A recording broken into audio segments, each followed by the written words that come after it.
માંગરોળ તાલુકાના વેરાકોઈ ગામની દૂધ ઉત્પાદક સહકારી મંડળીના પ્રમુખ પદે મહેશભાઈ ગામિતની બિનહરીફ વરણી થઈ છે, જ્યારે ઉપપ્રમુખ પદે ઇદ્રીસભાઈ મલેકની વરણી કરવામાં આવી છે। મહેશભાઈ ગામિત સતત 6ઠ્ઠી વાર મંડળીના પ્રમુખ પદે બિનહરીફ થયા છે, જ્યારે ઇદ્રીસભાઈ મલેક સતત 4થી વાર મંડળીના ઉપપ્રમુખ પદે બિનહરીફ થયા છે।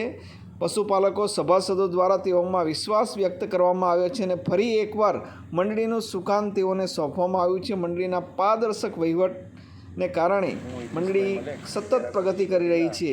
ઉપપ્રમુખ તરીકે મારી આ સતત 4થી વાર વરણી થઈ છે અને અમારા પ્રમુખ શ્રી મહેશભાઈની સતત આ 6ઠ્ઠી વાર વરણી થઈ છે અને ગામ લોકો, સભાસદો અને અમારા તમામ કમિટી સભ્યો તેમજ કર્મચારીગણે અમારામાં વિશ્વાસ મૂક્યો છે, તે બદલ હું તમામ સૌનો આભાર માનું છું અને અમે આ દૂધ મંડળીને વધુ પ્રગતિના પંથે મહેશભાઈ સાથે લઈ જઈશું એવી તમામ સભાસદોને, દૂધ ભરનારા મિત્રોને, અમારા મહિલા સભ્યોને તમામને ખાતરી આપું છું।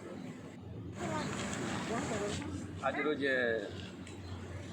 તારીખ 17/7/2024ના રોજ ધી વેરાકોઈ દૂધ ઉત્પાદક સહકારી મંડળીની સામાન્ય સભા મળી, જેમાં પ્રમુખ તરીકે મારી વરણી થઈ। એ બદલ તમામ કમિટી સભ્યોનો હું આભાર વ્યક્ત કરું છું। સાથે સાથે અમારા સાથી મિત્રો એને જેમની પ્રમુખમાં વરણી થઈ એવા ઇદ્રીસભાઈનો પણ આ તબક્કે આભાર વ્યક્ત કરું છું। મિત્રો, સતત આ 6ઠ્ઠી વખતે પ્રમુખ તરીકે મારી વરણી થઈ એ બદલ તમામ સભાસદો અને અમારા વ્યવસ્થાપક કમિટી સભ્યોનો તમામ કમિટી સભ્યોનો હું ખૂબ ખૂબ આભાર માનીને વિરમું છું।